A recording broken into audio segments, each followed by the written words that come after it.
Hello दोस्तों, कैसे हैं आप सब। आशा करते हैं आप बहुत अच्छे होंगे और आपकी पढ़ाई भी अब स्टार्ट हो चुकी है क्योंकि कक्षा 12वीं बोर्ड एग्ज़ाम है, चाहे सीजी बोर्ड हो चाहे सीबीएसई हो। मैं हिरिस क्लास आपके लिए फिर लेके आया हूँ क्लास 11 चैप्टर 1 का विद्युत आवेश के गुणधर्म एवं विद्युत क्षेत्र का आज का टॉपिक है विद्युत द्विध्रुव। आइए हम स्टार्ट करते हैं विद्युत ध्रुव क्या होता है। तो जैसे ही एक हम डायग्राम में आप देख सकते हैं, दो अलग अलग आवेश हैं और वो क्या कर रहे हैं, गोल गोल घूम रहे हैं। तो इसी को आज हमने पढ़ने जाना है। तो चलते हैं, आज हम लोग विद्युत द्विध्रुव के बारे में पढ़ते हैं। आइए हम सबसे पहले देखते हैं विद्युत द्विध्रुव होता क्या है। विद्युत द्विध्रुव होता क्या है, तो इसकी परिभाषा क्या है। इसकी परिभाषा ये होती है, यदि दो यदि दो समान आवेश यदि दो समान आवेश किंतु विपरीत प्रकृति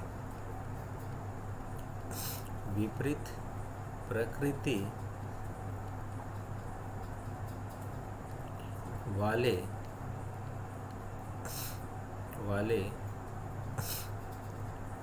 आवेश एक दूसरे से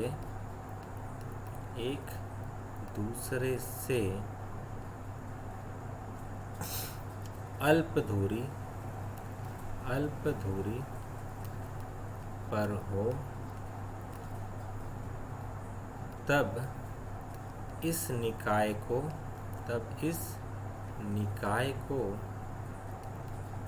क्या कहेंगे हम लोग। इस निकाय को विद्युत द्विध्रुव कहते हैं। विद्युत द्विध्रुव कहते हैं। आई थिंक आप लोगों को समझ में आ गया होगा ये। अब इसका मतलब क्या है, जैसे कि एक प्लस आवेश है और एक माइनस आवेश है। एक प्लस आवेश है और एक माइनस आवेश। इनके मध्य दूरी बहुत कम होता है, बहुत छोटा सा दूरी है। इतना दूरी है कि इसको हम 12 लिखते हैं। क्या लिखते हैं, डिस्टेंस 12 है।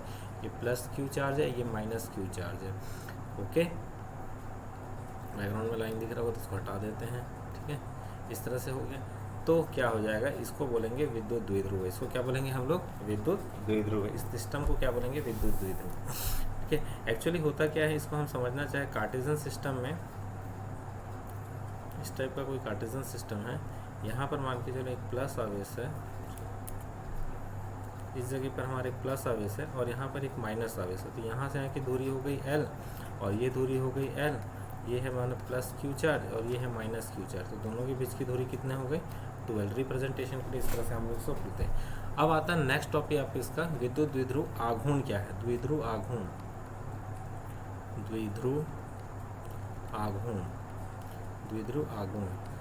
आघूर्ण को संकेत है इसका है P। संकेत क्या है, P। तो P इज इक्वल टू आवेश गुणा आवेशों की मध्य दूरी गुणा आवेशों के मध्य धुरी। इसका मतलब क्या हो गया, P is equal to Q into 2L।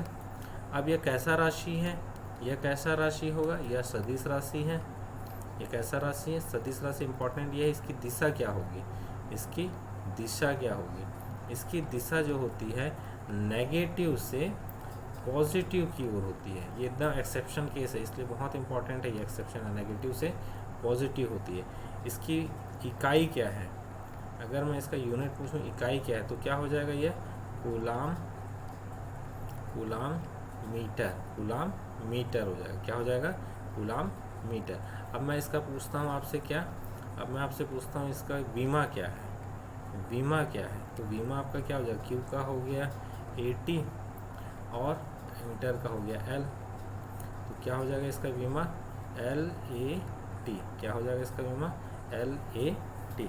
I think आपको द्विध्रुव क्या होता है, द्विध्रुव आघूर्ण क्या होता है, उदाहरण अगर इसको समझना चाहे बेटा, तो द्विध्रुव का उदाहरण हो गया हमारे पास, उदाहरण है इसका HCl। तो मेरे को पता है H क्या होता है, पॉजिटिव नेचर का होता है, और Cl क्या होता है, माइनस नेचर का। दोनों के बीच की दूरी बहुत कम होती है। दूसरा एग्जांपल है NaCl, सोडियम क्लोराइड। तो Na क्या होगा, प्लस, और Cl क्या होगा, माइनस। इन दोनों पेयर को भी क्या बोलेंगे हम लोग, एक प्रकार से आघूर्ण बोल सकते हैं, द्विध्रुव का आघूर्ण। जैसे कि विद्युत द्विध्रुव को हम समझ सकते हैं एक छोटा सा क्या है, एक कपल है, छोटा सा क्या है, कपल है। एक ऐसा कपल जिसमें क्या होता है, दो विपरीत प्रकृति हो, एक मेल और एक फीमेल है ना, इन्हीं को कपल बोलेंगे। एक मेल फीमेल होता है, उनके बीच की दूरी अगर बहुत कम है तो वो क्या हो जाता है, तुम्हारा विद्युत द्विध्रुव हो जाता है। वैसे यहाँ पर विद्युत द्विध्रुव एक प्लस और एक माइनस है, दोनों के मध्य दूरी क्या है, बहुत कम है। और जब हम बात करें द्विध्रुव आघूर्ण, आघूर्ण कर रहे, गोल गोल घूम रहे हैं वो, है ना, जैसे कि हमारा हम स्लाइड में आपको दिखाए थे कि क्या हो रहे थे, वो गोल गोल घूम रहे थे।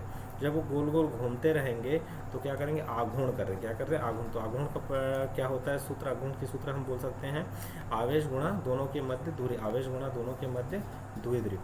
ठीक है, तो इसका राशि क्या हो गया, सदिश राशि है।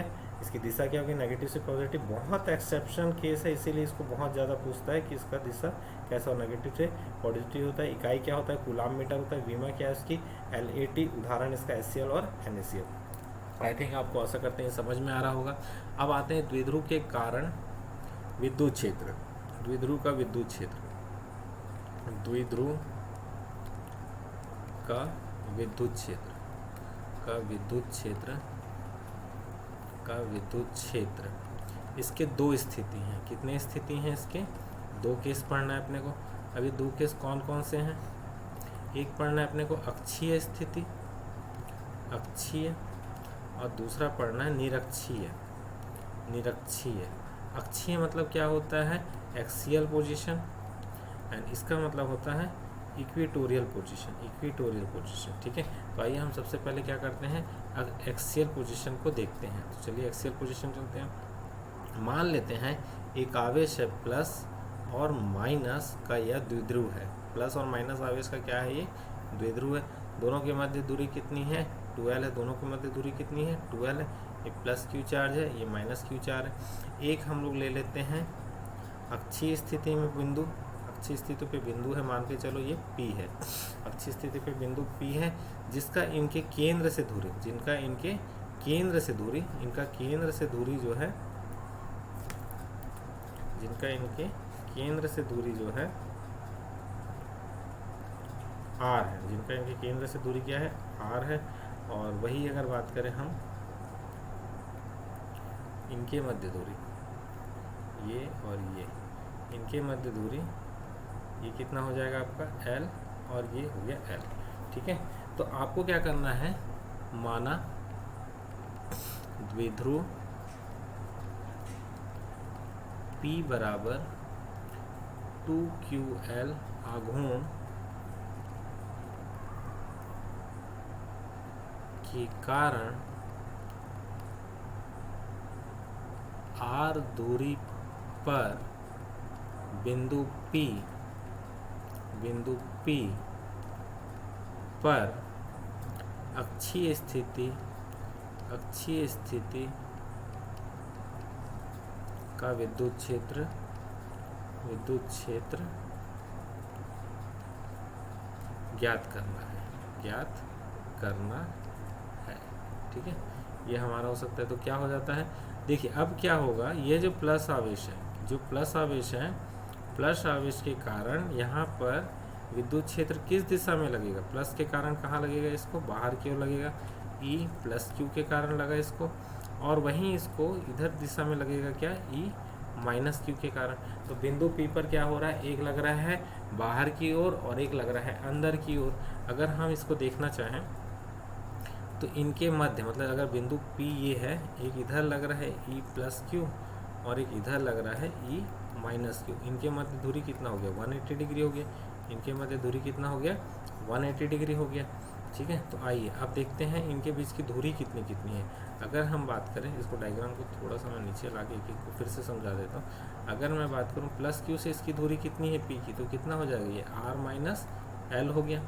और अगर मैं उसी को पूछूँ आपको माइनस क्यू से कितनी दूरी है, माइनस क्यू से कितनी दूरी है, तो माइनस क्यू से कितनी दूरी हो जाएगी, ये R प्लस L दूरी हो जाएगी। कितनी हो जाएगी, R plus L, R plus L हो जाएगी। तो इसीलिए हमारा क्या हो जाएगा, E प्लस क्यू का वैल्यू कितना हो जाएगा, प्लस क्यू का वैल्यू कितना हो जाएगा, के Q upon R minus L square. और E प्लस क्यू का वैल्यू कितना हो जाएगा, के Q upon R plus L का स्क्वायर हो गया। चलते हैं इसको आगे हम सॉल्व करते हैं। तो हमें पता है ई परिमाण, ई परिणाम निकालना। ई परिणाम का वैल्यू क्या हो जाएगा, under root E plus Q का square plus E minus Q का square plus 2 E plus E minus cos 180 degree. और मुझे पता है कॉस 180 डिग्री का वैल्यू कितना होता है, -1 होता है। तो क्या हो जाएगा, E net is equal to under root E plus Q square plus E minus Q square minus 2 E plus Q E minus Q. Done. अब इसको हम सॉल्व करते हैं फिर से। तो क्या हो गया तुम्हारा, E net is equal to E plus Q minus E minus Q. इसको लिख लेते हैं। तो कितना हो गया तुम्हारा, K Q upon R minus L का square minus K Q upon R plus L का होल स्क्वायर। आइए अब इसे हम फिर से ले लेते हैं। तो इसको हम फिर से कैसे सॉल्व करेंगे, ई net is equal to K Q मेरा बाहर निकल जाएगा, है ना। अब बचेगा क्या, ब्रैकेट में 1 अपॉन आर माइनस एल का square minus 1 upon R plus L का होल स्क्वायर।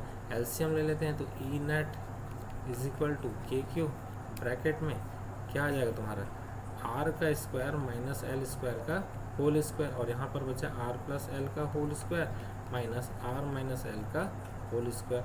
देन इसको सॉल्व करते हैं। तो क्या हो गया तुम्हारे पास, E net is equal to K Q bracket में आपका R square minus L square का होल स्क्वायर। अब आर प्लस एल स्क्वायर क्या हो गया, R square plus L square plus 2RL minus R square minus L square plus 2RL। आपका जो जो कटते जाता है उसको हम लोग लिख लेते हैं, क्या क्या हमसे कटते जा रहे हैं। तो देखेंगे आप क्या हो गया, plus R square minus R square plus L square minus R square, ये तो कट गया। अब जो बचा है उसको लिख लो। तो क्या बचा आपके पास, E net is equal to K Q 4RL upon R square minus L square का होल स्क्वायर। तो क्या हो गया तुम्हारे पास, 2 into 2QL R upon R square minus L square का होल स्क्वायर। तो ई नेट का वैल्यू कितना आ गया, 2PR अपॉन 2PR, है ना। अच्छा इसमें क्या है कि के भी तो आएगा, के कहाँ गया, तो 2KPR upon R square minus L square का होल स्क्वायर। अब यहाँ पर से हम लोग कंडीशन क्या डालेंगे, इफ़ यदि हमारा आर जो है बड़ा है किससे, एल से, मतलब एल बहुत छोटा है तो एल स्क्वायर का वैल्यू भी क्या हो गया, 0 हो गया। तो इसलिए ई नेट कितना हो जाएगा, 2KPR अपॉन आर की पावर 4 कटा तो 2KP अपॉन आर की पावर 3। ये आ गया आपका इसका फॉर्मूला।